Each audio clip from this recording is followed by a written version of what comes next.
Mesdames, Mesdemoiselles, Messieurs, bonjour. Je me présente, Yannick Sayer, je suis polytechnicien en nouvelles technologies de l'information et de la communication. Aujourd'hui, je voudrais vous présenter un cours de base réseau, à savoir sur les adresses IP. Je vous ai schématisé ici un ensemble d'ordinateurs interconnectés via Internet, dont je vous ai tracé ici la toile du web.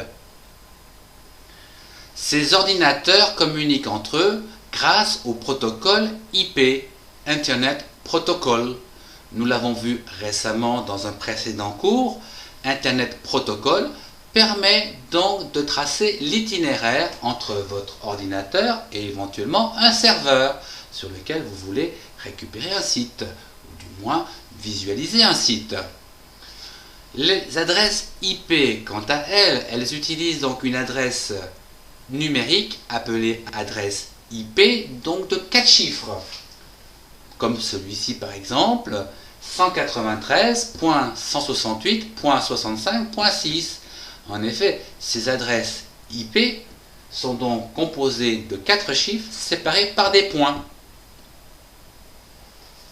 Pour connaître votre adresse IP sur votre ordinateur, il vous suffit donc de cliquer sur Démarrer, aller dans le répertoire Accessoires, cliquez sur la touche Invite de commande et tapez ipconfig et vous obtiendrez ainsi la configuration de votre PC où se trouve votre adresse IP.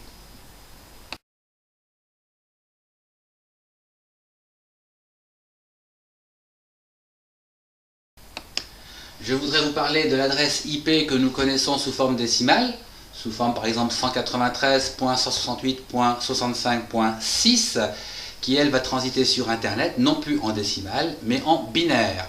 Nous avons ici 4 chiffres consécutifs séparés par des points. Chaque chiffre peut avoir comme valeur de 0 à 255, ce qui veut dire que nous aurons donc 8 valeurs pour le premier chiffre, 8 pour le second, 8 pour le troisième et 8 pour le quatrième. C'est-à-dire que en binaire, nous aurons donc un total de 32 bits, c'est-à-dire 4 fois 8 bits. Un petit rappel sur la partie décimale binaire que j'ai représentée ici, tel que le 0 est égal à 0, qu'il soit en binaire ou en décimale, le 1 c'est la même chose. Je vous ai représenté ici donc les deux puissance n de façon à avoir la valeur de ces derniers. 2 puissance 0 ça va faire 1, 2 puissance 1 c'est 2, 2 puissance 2 ça 4, 2 puissance 3 8, etc. 8, 16, 32, 64, 128, 256, 516, 1024, etc. Donc ici, pour le 0 et le 1, nous voyons bien que ça prend qu'un seul bit, soit 0 ou 1. Pour le 2, c'est égal à 10 puisque nous avons comblé la première case, donc il faut rajouter une deuxième case. Et là, nous avons 1 fois 2 plus 0 fois 1, on tombe bien sur le chiffre 2. Quant au 3 qui est égal à 11 en binaire, en effet, on remplit donc la case donc du 2 et la case du 1. 2 plus 1, ça fait 3. Ici, nous avons donc rempli les deux premières cases. Il va falloir en rajouter une troisième pour arriver au 4. Le 4 qui est égal à 100. En effet, le 4, c'est 1 fois 4 plus 0 fois 2 et 0 fois 1. Le 5, c'est égal au 101. C'est égal donc eh bien, à 4 plus 1, ça fait 5. Le 6, c'est 4. 4 plus 2, ça fait 6. Le 7, vous avez 4 plus 2 plus 1, ça fait 7. Et le 8, vous trouvez le fameux 1000, que nous en parlons tout à l'heure, qui est égal au 8, puisque 8 plus 0, plus 0, plus 0. Donc, au niveau de notre adresse IP que nous avions, donc 193, 168, 65 et 6, donc, les deux puissances n, je ne vous les rappelle pas, je les ai écrits en haut. Le 193, eh bien c'est 168 plus 64 plus 1. Ça vous fait 193. Et le chiffre binaire de 193, ça sera donc 1, 1, 0, 0, 0, 0, 0, 1. Voilà vos 8 bits. Premier 8 bits. Pour le 168, eh bien 168 c'est égal à 128 plus 32, et là nous avons 32 plus 8, Et là, nous avons le deuxième chiffre binaire, 1, 0, 1, 0, 1, 0, 0, 0. Quant au 65, eh ben, il est facile, c'est 64 plus 1, ça fait 65, tout le reste est mis à 0. Quant au 6, c'est tout des 0, puisque nous avons le 4 ici, plus 1, 4 et 1, 4 et 2, 6. Et voilà donc notre adresse binaire pour cette adresse IP qui était égale à 193.168.65.6.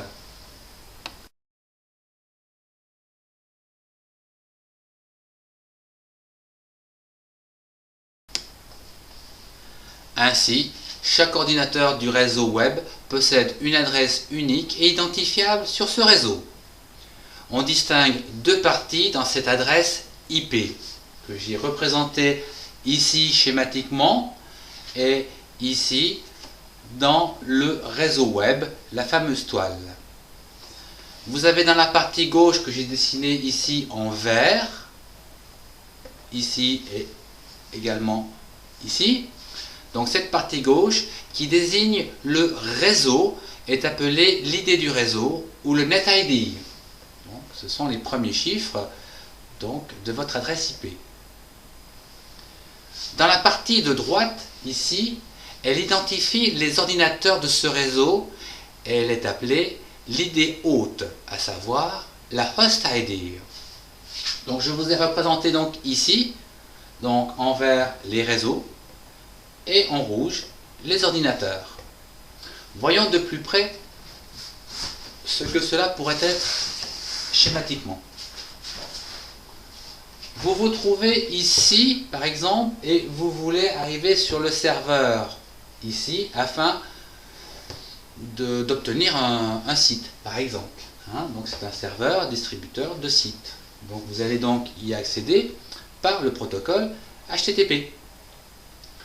Votre adresse, ici, vous avez une adresse dite réseau, c'est la 193.168.65, et votre poste ici, c'est l'adresse numéro 5, donc c'est l'adresse de votre ordinateur. Lorsque vous rentrez l'information dans HTTP, le nom du site, qui passe par le DNS pour le convertir en numéro d'IP de cible, il va donc y trouver l'adresse par exemple 138.16.120 qui est le réseau donc du serveur de votre site et son adresse donc du serveur par lui-même, donc l'ordinateur qui est le numéro 43. Il va donc arriver ici, récupérer les informations et vous les restituer. Et tout ça, bien sûr, par le protocole IP.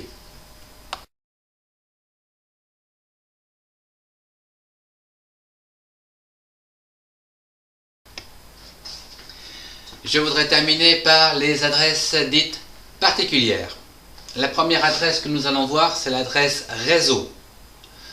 En effet, lorsque l'on annule la partie host ID, donc la partie hôte ici de l'adresse IP, que l'on met donc à 0, c'est-à-dire que l'on remplace tous les bits réservés aux machines du réseau par 0, on obtient une adresse réseau, comme par exemple celle-ci, la 10.0.0.0. Cette adresse ne peut être attribuée à aucun ordinateur sur le réseau. La deuxième adresse dont je voudrais vous faire part, c'est bien sûr l'adresse de diffusion, l'adresse broadcast. Lorsque tous les bits de la partie host ID, c'est-à-dire la partie hôte, sont à 1, donc on obtient une adresse à 255. L'adresse obtenue est appelée l'adresse de diffusion broadcast. Il s'agit d'une adresse spécifique permettant d'envoyer des messages aux machines situées sur le réseau spécifié par le NetID. Voilà, le NetID et le HostID. Nous allons donc obtenir une adresse de ce type, 10.0.0.255. C'est l'adresse broadcast.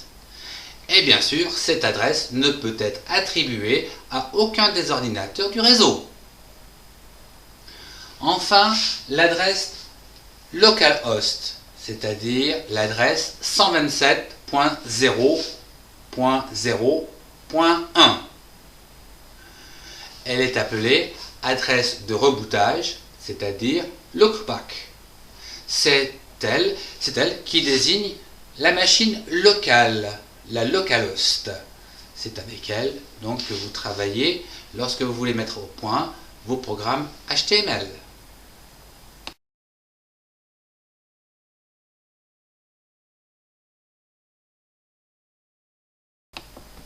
Je vous remercie de votre attention, au revoir et à bientôt.